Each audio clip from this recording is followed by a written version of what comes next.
Welcome back to Obscure Gaming, the segment in which I look at games that I find obscure.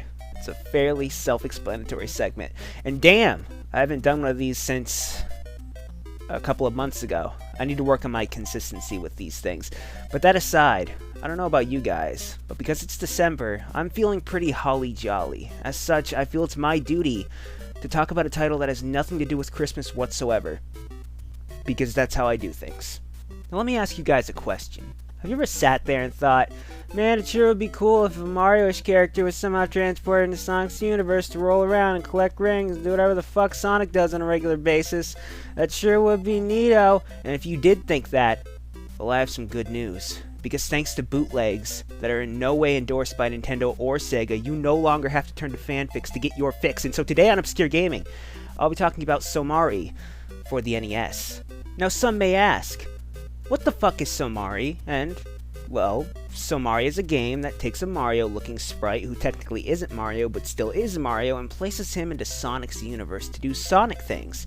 But now you're probably asking, well gee whiz, is it good? And of course it's not, but we're going to talk about that soon enough because first, we have to talk about this game's deep plot. Initially, when I was playing the game, noticed that no plot was being thrown my way. I was starting to think that I would have to bullshit this section and make stuff up. But lucky me, thanks to Wikipedia, I actually managed to find a plot summary, which I'm just going to read to you because it amuses me.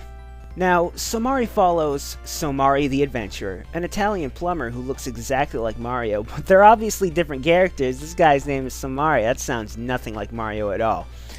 Anyways, this dude gets lost in his plumbing pipes and emerges in a place called Sonic Land, which, two things real quick. One, Sonic Land? Is that what it's called? Sonic Land? Sonic's home turf sounds like an amusement park. And two, if you're a plumber and during your plumbering you somehow manage to end up in another universe, you're a terrible plumber. Or the best plumber ever. Maybe both. A little bit. Back to this amazing story though. While wandering through the landscape, Somari encounters numerous roboticized animals that begin to attack him. These animals are the creation of the mad Dr. Robotnik and are part of his evil scheme to convert all animals, and in parentheses, including rabbits and sparrows, into evil robots. And my god, this guy knows that rabbits and sparrows are both included on the animal list. That's how he became a doctor. Somari then takes it upon himself to put an end to these transformations. In doing so, he progresses through 6 zones to track down Dr. Robotnik and kill him. So essentially, it's the plot to the original Sonic the Hedgehog, except for the killing part, which I just added because I thought it sounded cool. Plus, I hate that fat bastard and his rabbit and sparrow turning into robot ways. Needless to say, the plot blows. So let's talk about the gameplay. Now, much like with the story, the gameplay also borrows heavily from Sonic the Hedgehog. And by borrows heavily, I mean it's Sonic the Hedgehog, except they stuck Mario in there, along with some not fun. The game will have you running around, jumping on enemies, or item box things, as I've always so eloquently called them, collecting rings and fighting Robotnik, all while progressing through the 6 stages. And while on paper, these elements seem to make for a fun or goodish Sonic-type game, unfortunately, the title misses the mark in a number of key spots, which results in the game being kind of broken and thoroughly unenjoyable. But as I said, the gameplay borrows from Sonic. Somari is essentially Sonic, but he controls weird. Sonic is all about running at high speeds, and Somari tries to emulate this, but when controlling Somari, it's as if you're running on ice, and because of this, running at high speeds usually ends with bad things happening, whether it's you running into an enemy, or into a pit, or some random-ass projectile that came out of nowhere, jumping to take out enemies, or to make it to platforms, or even using the spin dash. It all feels very unprecise and awkward.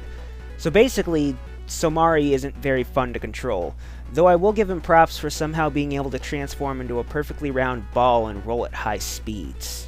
But speaking of enemies, and not fun, the enemy placement in this game is fucked, which adds a lot of unnecessary difficulty to the whole experience. There's a ton of enemies to contend with, a lot of which throw projectiles, these projectiles being kind of hard to see, as at least for me, they seem to blend in with the background too much, but you guys know, color issues, blah blah blah, and for those of you who are unaware, no, me being colorblind does not mean I see the world in black and white.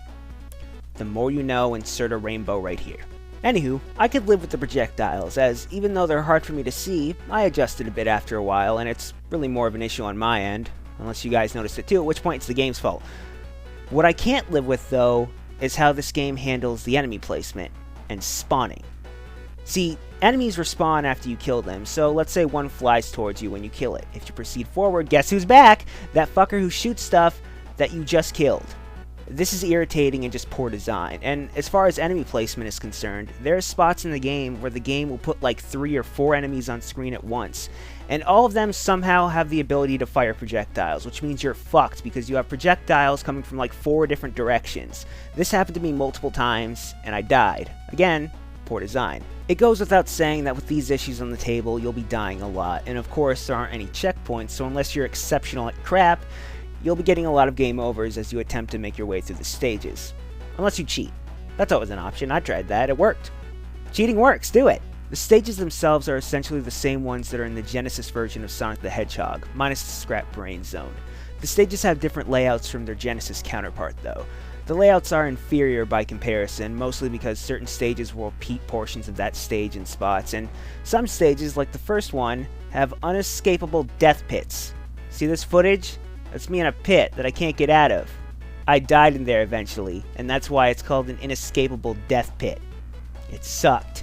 So all in all, the gameplay of Somari is not fun. It's the anti-fun. It's poorly designed and unnecessarily difficult. And exceptionally not fun. I can't stress that enough. So let's leave the not fun behind us as we move on to the presentation. Now, Somari actually looks pretty good, especially when taking into account that it's a bootleg game for the NES. The stages are faithful, for the most part, to their official counterparts, so they look like stages from a Sonic game. At least you guys didn't fuck that one up, huh? Good for you. The enemies are also faithful and have some decent animation to them, kinda, though by far Somari is the best looking and animating thing in this game.